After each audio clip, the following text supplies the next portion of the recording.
Bismillahirrahmanirrahim. Assalamualaikum warahmatullahi wabarakatuh. Alhamdulillah wa syukurillah la haula wala quwata illa billahil aliyil azim. Anak-anak sekalian yang saya cintai, saya banggakan, kelas 9A sampai dengan 9G, bersyukur pada kesempatan kali ini kita dipertemukan bisa bertatap muka walaupun secara online, secara virtual. Mudah-mudahan tidak mengurangi keseriusan, kehusuan kalian dalam belajar. Hari ini adalah hari pertama kalian mengikuti kegiatan belajar mengajar di kelas baru, yaitu di kelas 9. Oleh karenanya, Pak Guru mengucapkan selamat, kalian sudah naik ke kelas 9, ya, kelas akhir di sekolah pendidikan sekolah menengah pertama di SMP, itu SMA Negeri 1 Sumbang. Dan ini kelas 9, nanti waktu akan terasa sangat cepat, ya. Paling hanya 7-8 bulan saja sudah harus berakhir. Oleh karenanya, pesan dari Pak Guru, kelas 9 ini harus bisa memanfaatkan waktu semaksimal mungkin, dikurangi waktu bermainnya, nge-game-nya, mabarnya, ditambah waktu belajarnya supaya nanti kalian nilainya maksimal, bisa melanjutkan ke sekolah yang bagus, sekolah yang kalian idam-idamkan, kalian cita-citakan bisa terkabul karena nilainya memenuhi. Nah, itu semua bisa terjadi, bisa terlaksana ketika kalian mempersiapkannya sejak dini, sejak awal. Makanya dalam kesempatan ini Pak Guru mengajak, mari kita niatkan belajar sungguh-sungguh dan ikhlas sambil ikhtiar secara lahiriah dengan belajar, ya, maka jangan lupa pula kita berdoa meminta kepada Allah yang akan mengabulkan, akan mewujudkan apa yang kita cita-citakan, apa yang anak-anak inginkan. Baik, pelajaran atau pendidikan agama Islam kelas 9 insya Allah dengan saya. Sebagian anak-anak kelas 9 sampai G ada yang sudah kenal karena dulu pernah saya ajar, kalau tidak salah kelas 7, 2 kelas A dan B. Nah, sisanya memang belum. Ya, nanti kita sambil jalan belajar bersama-sama, ya, kita saling mengenal. Nah, nama saya ini sudah ada di sini, tertera di sini, ya. Ini bisa dipanggil Pak Teguh. Baik, kita langsung saja kita mulai materi kali ini. Kalau ini pertemuan pertama, maka warming up dulu, ya, pemanasan, belum masuk materi esensial, tapi nanti mungkin hanya kulitnya dulu, ya. KD kita kenalkan KD-nya, terus mungkin hal-hal yang lain, ketentuan lain tentang pendidikan agama Islam. Baik, supaya pertemuan ini bisa berjalan dengan lancar, mendapat ridho dari Allah, mari kita awali pertemuan atau kegiatan belajar mengajar ini dengan berdoa bersama-sama. Kita mulai dengan membaca suratul Fatihah bersama-sama. A'udzu billahi minasyaitonir rajim. Bismillahirrahmanirrahim. Alhamdulillahi rabbil alamin. Ar-Rahmanir Rahim. Maliki yaumiddin. Iyyaka na'budu wa iyyaka nasta'in. Ihdinas siratal mustaqim. Siratal ladzina an'amta 'alaihim ghairil maghdubi 'alaihim waladdallin. Amin.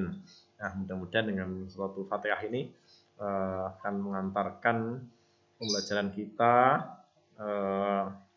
diberkahi Allah, sehingga ilmu yang kita pelajari bisa masuk dalam pikiran, dalam otak kita dan masuk juga dalam hati, sehingga kita bisa memahami, menguasai, kemudian nanti bisa mengamalkan dalam kehidupan kita sehari-hari. Baik, kita masuk slide berikutnya.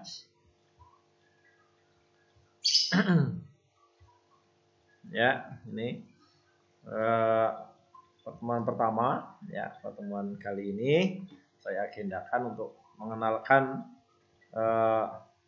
kompetensi dasar atau KD yang akan kita pelajari, yaitu selama 1 semester ini kita akan mempelajari ada 6 KD, ya, ada 6, tapi yang satu karena sama temanya tentang tarikh atau tentang sejarah, maka nanti digabung dengan ini yang bab 5 ini, ya, kajian Islam di Nusantara. Ini sebetulnya nanti ada 2 bab, tapi kita rangkum dalam 1 bab, yaitu kehidupan Islam di Nusantara. Nah, kita mulai dari yang pertama. Nanti kita akan bahas kompetensi dasar, yaitu meyakini hari akhir, ya, atau iman kepada hari akhir atau kepada hari kiamat, ya, atau yaumul akhir, ya, hari kiamat. Nah, sebagaimana dalam rukun iman, ya, iman kita akan diterima oleh Allah, dianggap baik atau bahkan sempurna jika kita meyakini adanya hari akhir, ya, rukun iman yang kelima, ya, iman kepada hari akhir, meyakini adanya hari akhir. Nah, terus nanti sesi semester 2 tentang akidah, ya, tentang ketauhidan, yaitu rukun iman yang terakhir, iman kepada qada dan qadar. Ini nanti akan kita bicarakan secara rinci, ya, secara detail. Ada pengertiannya, ada dalilnya, ada tahapan-tahapan, ya, dari alam dunia sampai alam barzakh, dan sampai akhirnya nanti ada yaumul akhir, ya, kiamat kubro, kiamat yang sesungguhnya, kiamat besar. Setelah itu kehidupan di dunia sudah selesai, tapi kehidupan kita ternyata tidak selesai begitu saja, masih ada tahapan berikutnya yang sangat panjang yang harus kita ikuti dan sangat berat bagi orang-orang yang tidak siap atau tidak mempersiapkannya atau tidak membawa bekal. Ini. Terus yang kedua adalah meraih kesuksesan dengan optimis, ikhtiar, dan tawakal. Nah, ini pembahasan ranah akhlak, ya, akhlak, sikap, perilaku. Yang pertama adalah optimis, ya, orang yang beriman atau kita orang Islam harus punya optimisme yang tinggi, ya, dalam menggapai suatu cita-cita, apalagi cita-cita yang bertujuan cita-cita mulia atau cita-cita yang baik. Maka kita harus optimis, punya rasa percaya diri yang tinggi. Terus yang kedua adalah akhlak ikhtiar, ya, berusaha, bekerja, ya, bergerak. Nah, ini adalah merupakan sunatullah, hukum, ya, hukum Allah. Ya, seorang akan mendapatkan sesuatu yang diinginkan, dicita-citakan, harus melalui proses ikhtiar, berusaha. Kalian ingin pandai tentu tidak bisa diam saja, harus belajar sungguh-sungguh. Pengen sukses, menggapai cita-cita juga begitu.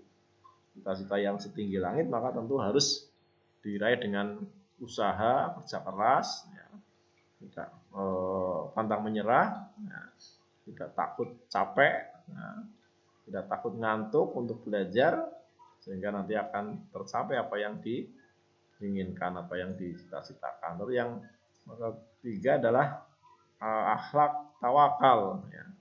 Setelah kita yakin, kita berusaha, ya, secara lahiriah, ya, tangannya bergerak, kakinya melangkah, otaknya bekerja, matanya juga digunakan untuk membaca berbagai ilmu.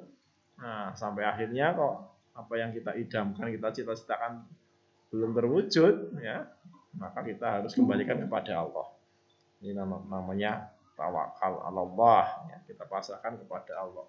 Kita yakini bahwa apa yang terjadi pada diri kita sampai hari tersebut, ya, yang kita tunggu, kalau tidak sesuai, ini memang sudah menjadi ketetapan Allah, harus kita pasrahkan kepada Allah. Nah, sehingga kalau 3 sikap ini nanti kita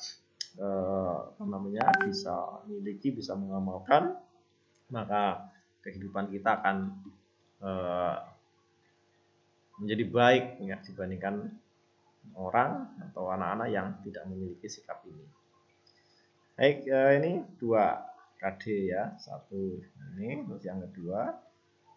Sampai di sini mudah-mudahan bisa dipahami, ya. Jadi kalian kalau bukunya sudah ada, silakan mulai dibaca, dibuka-buka, ditelaah. Nanti ketika kita masuk pada pembahasan ini, kalian sudah ada gambaran, sehingga saat proses belajar atau kegiatan belajar mengajar membahas tentang bab ini, kalian bisa siap, nanti tinggal masuk pada esensi atau inti materi yang lebih dalam. Baik, yang ketiga adalah zakat fitrah dan zakat mal. Ini kade yang ketiga. Nanti akan kita bahas tentang zakat fitrah, mengeluarkan sebagian kecil harta yang kita miliki sebagai bentuk mensucikan fitrah kita, ya, atau mensucikan jiwa kita. Nah, jiwa yang suci, yang fitrahnya suci, maka dibersihkan dengan zakat, ya. Setelah selama 1 bulan Ramadan kita puasa, maka endingnya atau akhirnya disempurnakan dengan zakat fitrah. Terus ada lagi istilah zakat mal. Nah, ini mungkin ada yang belum sering atau belum familiar mendengar ini, ya. Zakat mal adalah zakat harta benda yang kita miliki. Nah, kita berdoa mudah-mudahan anak-anak nanti jadi orang sukses semua sehingga bisa mengeluarkan zakat, ya. Karena zakat ini dikeluarkan bagi orang yang memang mampu dan sudah memenuhi syarat. Nah, supaya kalian bisa zakat tentu harus memiliki harta yang cukup, nah, sehingga sudah sampai pada ukuran atau batas minimal sehingga kalian bisa zakat. Baik, yang keempat adalah ibadah haji dan umroh. Nah, ini ibadah haji dan umroh kita pada hari ini kebetulan sudah masuk hari yang kedua di bulan Zulhijjah, ya. Sebentar lagi kita akan merayakan hari raya kurban, Idul Kurban, itu pada tanggal 10 Zulhijjah. Insyaallah besok tanggal 20 Juli. Nah, walaupun ini orang Islam, saudara-saudara kita yang ada di Indonesia, mungkin bahkan orang tua kalian mendapatkan semacam musibah karena sudah 2 tahun ini tidak bisa pergi ke sana, padahal sudah mendaftar, sudah membayar lengkap, persiapannya sudah terpenuhi semuanya, tetapi tidak bisa berangkat karena adanya pandemi yang sampai hari ini belum selesai. Nah, oleh karenanya saya mengajak mari kita selalu berdoa dan lebih mendekatkan diri kita kepada Allah agar penyakit yang mendunia ini bisa segera diangkat oleh Allah, sehingga termasuk kewajiban ibadah haji yang menjadi wajib bagi semua umat Islam yang telah memenuhi syarat bisa dilaksanakan seperti pada tahun-tahun sebelumnya, sebelum adanya pandemi yang sampai hari ini belum selesai. Nah, ini kita akan belajar tentang ibadah haji. Kita doakan mudah-mudahan kalian semuanya besok juga punya kemampuan bisa pergi haji semuanya. Allahumma amin. Nah, ini ada bedanya haji dan umroh itu apa? Masuk waktunya, ya. kapan. Nah, ini kenapa kok ini disebut dengan bulan haji, padahal namanya adalah bulan Zulhijjah. Nah, nanti akan kita pelajari. Nah, kalau ini normal sebetulnya hari ini yang ada di Mekah, yang sedang melaksanakan ibadah haji ini sudah mulai memasuki rangkaian rukun haji, ya. Ada beberapa rangkaian, ya, ada tawaf, ada muntar jumroh, ada di wukuf di Arafah dan sebagainya. Ini sudah mulai, ya, mau puncak, ya, dari puncak ibadah haji. Tapi sayang sekali banyak yang sangat sedih, menyesal karena sampai hari ini belum bisa terlaksana. Mudah-mudahan tahun depan saudara kita yang sudah tinggal berangkat saja bisa betul-betul diberangkatkan. Barangkali juga ada di antara orang tua kalian atau saudara atau kakek atau nenek kalian yang tahun ini juga batal, tidak bisa ke sana karena adanya pandemi ini. Yang terakhir adalah kehadiran Islam di Nusantara. Ini sejarah, ya, atau tarikh dalam pendidikan agama Islam atau dalam agama Islam. Itu istilah lain sejarah adalah tarikh Islam, sejarah Islam masuk di Nusantara. Bagaimana kok Islam sampai hari ini di Nusantara atau di Indonesia penganutnya banyak, bahkan sampai 80%. Gimana sejarahnya, riwayatnya? Nah, ini nanti akan kita belajar dalam pembahasan bab 5 ini. Ya, dengan cara apa? Masuk lewat mana? Ya, termasuk kalian, kenapa kok hari ini begitu lahir sudah beragama Islam? Ya. Nah, ini nanti ada riwayatnya tersendiri. Maka mudah-mudahan kita diberi umur panjang bisa mengikuti bab ini yang juga cukup atau bahkan menarik, ya, untuk kita pelajari sehingga kita memahaminya. Kenapa Islam di Indonesia ini menjadi mayoritas, bahkan di dunia, ya, termasuk negara yang penduduknya beragama Islam, mayoritas memeluk agama Islam. Nah, ini ada 5 KD, ya, ada 5 kemudahan dasar yang nanti akan kita pelajari. Baik, mudah-mudahan bisa dipahami, ya, sampai di sini, ya. Semuanya paham. Ini semua bingkainya, ya, materi yang akan kita bahas selama 1 semester dari hari ini sampai nanti ke depan. Baik, kita lanjutkan. Slide yang ketiga, ya. Nah, ini ada KKM, Mapel PAI dan Budi Pekerti, ya. Kemarin tahun kemarin KKM-nya adalah 72. Nah, kalian naik kelas 9 atau angkatan kalian 74. Nah, ini juga KKM lama, ya, belum kita revisi. Nanti kita revisi lagi dalam waktu dekat. Apa 74 ini masih layak, ya, tidak terlalu rendah, atau nanti akan kita naikkan dengan kondisi yang real sekarang ada, ya, ada intake, ada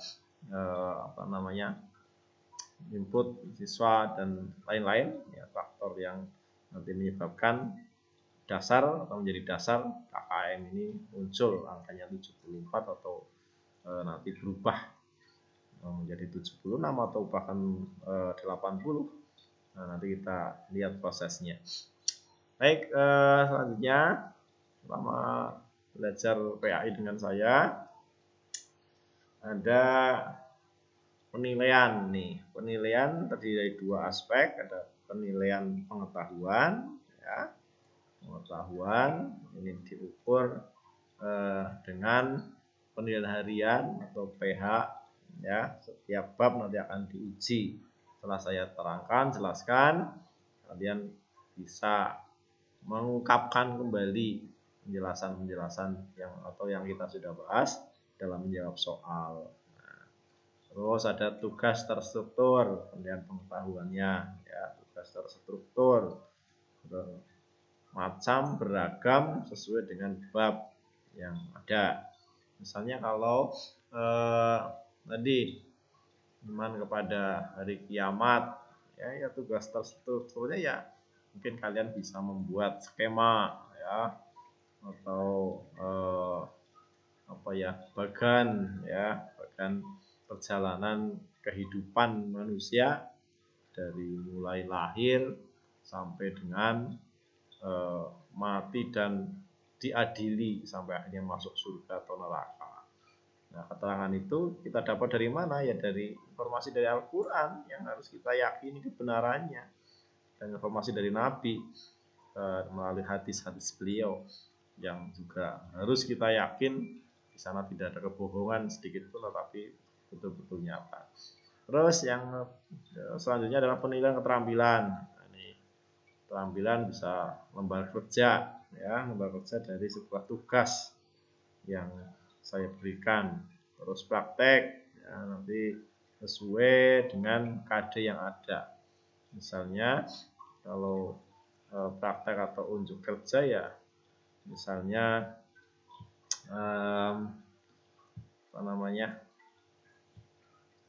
yang ini misalnya haji dan umroh, ya, nanti ada manasik, nah, ini latihan, ini unjuk kerja. Atau unjuk kerja yang lain, misalnya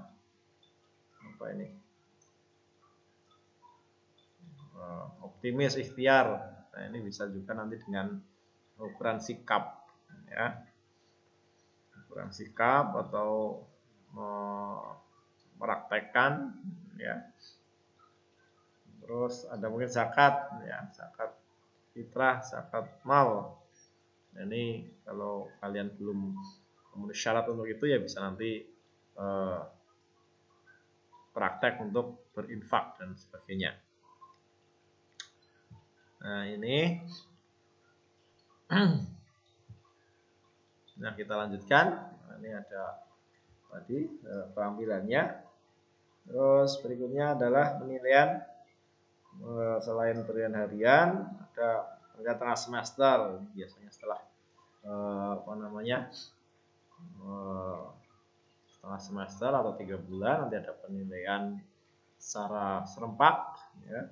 Kalau harian itu masing-masing kelas berbeda, tapi kalau KTS semuanya dinilai dari pembelajaran yang sudah berjalan selama 3 bulan.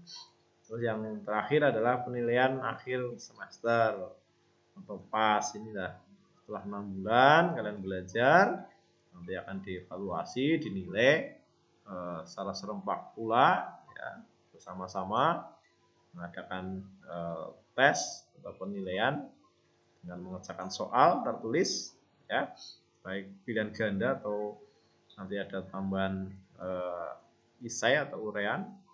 Nah, ini untuk mendapatkan nilai akhir semester.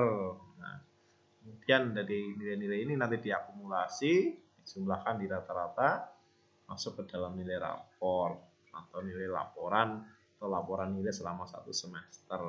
Kalian bisa melihat dan kemudian menjadi bahan evaluasi. Sejauh mana saya bisa mengikuti, kalau ini nilainya belum maksimal, berarti saya selama belajar belum mengikuti prosesnya dengan baik, dengan maksimal pula. Baik, anak-anak, kita lanjutkan yang terakhir. Ini babnya sebetulnya sebetulnya ada 13 bab, ya, tapi itu tadi ini diringkas, ya, yang 6 bab ini jadi 5, ya. Nanti yang semester 2 juga apabila masih seperti sekarang ini, masih ada pandemi, maka ini nanti juga akan diringkas juga menjadi 6 atau 5 bab. Anak-anak yang saya banggakan, saya kira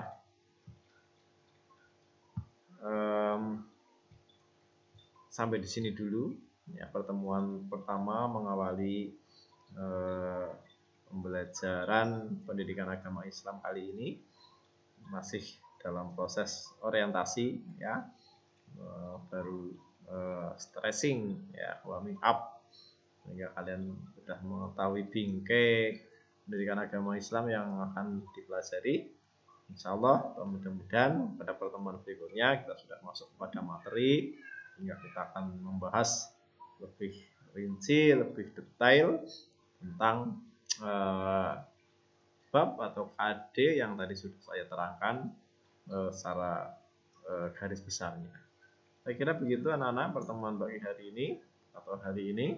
Mari kita akhiri pertemuan ini dengan membaca hamdalah dan doa kafaratul majlis. Alhamdulillahirabbil alamin. Subhanaka Allahumma wa bihamdika asyhadu alla ilaha illa anta astaghfiruka wa atubu ilaik.